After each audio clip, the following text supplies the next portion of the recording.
Hello everyone, स्वागत है Indian Pakistani YouTube channel पर। इंडिया का सुपर पावर बनने का ख्वाब। भारत को अंदरूनी सतह पर कई किस्म के मसाइल का सामना है। तकसीम होता हुआ माशरा, इंटॉलरेंस बढ़ता हुआ और भूख और बेरोज़गारी से निमटते इस मुल्क का सुपर पावर बनने का ख्वाब कभी शर्मिंदा-ए ताबीर हो सकेगा? ईशा भाटिया अपने तबसरे में लिखती हैं कि कुछ अरसा पहले एक बुज़ुर्ग जर्मन ने मुझसे एक सवाल पूछा जो तब से मेरे दिमाग में अटक गया है। 70 साला इस बुज़ुर्ग ने मुझसे मुखातिब होकर कहा, मुझे याद है जब मैं स्कूल में था तो बताया गया कि हिंदुस्तान एक गरीब मुल्क है, एक ऐसा गरीब मुल्क जिसे हमारी मदद की ज़रूरत है, लेकिन हमने इमदादी रकम जमा की और भारत भेज दी। उसने एक तजस्सुस निगाह से मेरी तरफ देखा और सवाल किया, आज मैंने अखबार में पढ़ा है कि भारत आईटी का हब बन चुका है। क्या भारत ने हमारी इमदादी रकम से कंप्यूटर ख़रीदे थे? सवाल अगरचे बुनियादी नौइयत का था, लेकिन मुझे सोच में डाल गया। पिछली 7 दहाइयों में भारत की तस्वीर किस तरह तब्दील हो चुकी है, इस बात को अभी ज़्यादा वक्त नहीं गुज़रा कि मगरबी ममालिक में भारत को सपेरों, सड़क पर चलने वाली गायों, हाथियों के पुश्त पर सवार लोगों की तस्वीरों के हवाले से जाना जाता था। ताहम पिछले 75 वर्षों में भारत ने space technology, telecommunication, agriculture, power की पैदावार और बायोटेक्नोलॉजी के शोबों में अपनी शनाख्त बनाई है। भारत में इस वक्त 750 मिलियन से ज़्यादा इंटरनेट यूज़र हैं, जो ये ज़ाहिर करते हैं कि मुल्क डिजिटल दुनिया में कितना तेज़ी से आगे बढ़ रहा है।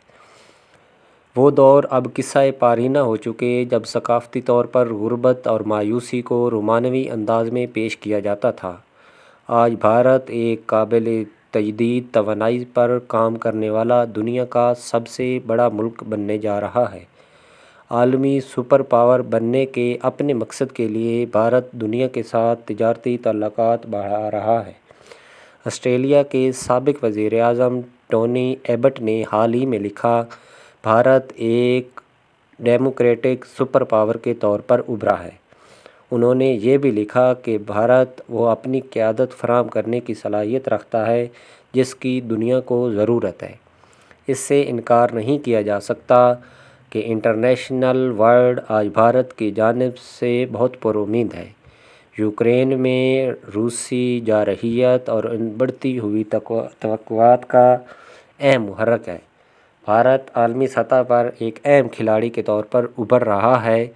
भारत फ़िलहाल जीडीपी के लिहाज से दुनिया की 5वीं बड़ी ताकत और परचेजिंग पावर के लिहाज से दुनिया की 3री बड़ी इकॉनमी है।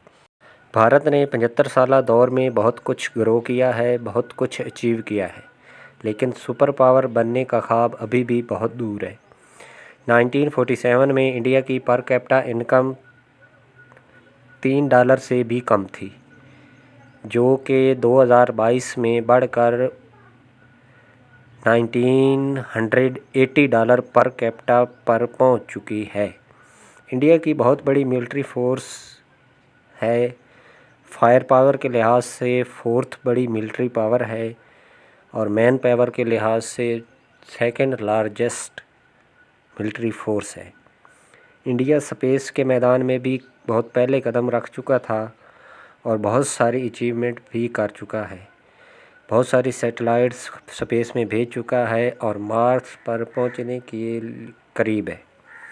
इंडियन इकॉनमी वर्ल्ड की 5th लार्जेस्ट इकॉनमी है और दुनिया की 4th बड़ी परचेजिंग मार्क की पावर है, लेकिन चैलेंजेस बहुत हैं। बेहतरीन खारजा पॉलिसी के बावजूद भारत की अंदरूनी मुल्क कई महाज़ों पर चैलेंजेस का सामना है।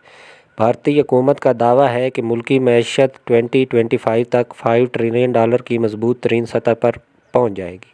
آزادی کے بعد مہنگائی، بے روزگاری، گروہ بندی، ذات پات کے نام پر سماجی اور معاشی تقسیم اور زبان اور مذہب کے مسائل اس جمہوری ملک کے لیے سنگین چیلنجز ہیں۔ یہ تشویشناک بات ہے کہ رپورٹر ود آؤٹ بارڈرز کے شائع کردہ 2022 کے پریس فریڈم انڈیکس میں بھارت 180 ممالک میں 150ویں نمبر پر ہے۔ یہ بھارت کا اب تک اس فہرست میں سب سے کم درجہ ہے۔ اس کے علاوہ 2021 کے گلوبل ہنگر انڈیکس میں بھارت 116 ممالک میں 101 نمبر پر ہے۔ اس ملک میں 25% بچے غذائی قلت کا شکار ہیں۔ گلوبل ہیپی انڈیکس کے مطابق اس فہرست میں بھی بھارت کا درجہ گر کر 140واں ہو گیا ہے۔ یہ پڑوسی ملک پاکستان، بنگلہ دیش اور چین سے بھی کم ہے۔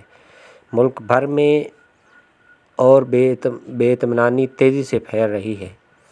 پچھلے 7 دہائیوں میں اس ملک نے پڑوسی ممالک کے ساتھ سیکورٹی خدشات کو حل کرنے پر بہت زیادہ توانائی اور وسائل خرچ کیے ہیں۔ ایک طرف پاکستان، دوسری طرف چائنا۔ اس میں کوئی شک نہیں کہ ان خدشات کو نظر انداز نہیں کیا جا سکتا، نہ ہی ان کو نظر انداز کیا جانا چاہیے۔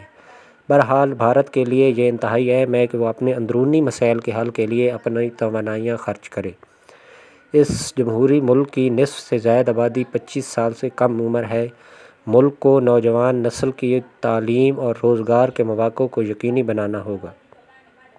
ان بنیادی مسائل کے حل کے بغیر بھارت کو عالمی سپر پاور بننے کے اپنے دیرینہ خواب کو شرمندہ تعبیر کرنے میں مزید 75 سال لگ سکتے ہیں۔